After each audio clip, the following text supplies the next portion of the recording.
अथ कान्तं प्रवक्ष्यामि कुण्डलीचेतनादिकम् सहस्रनाम सकलं कुण्डलिन्या प्रियं सुखम्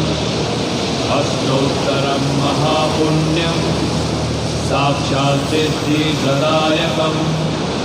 तव प्रेमवशेनैव कथयामि शृणुष्व तत् विना यजनयोगेन विना ध्यानेन यत्फलं तत्फलं लभते सद्यो विद्याया सुकृपा भवेत् या विद्या भुवनेशानि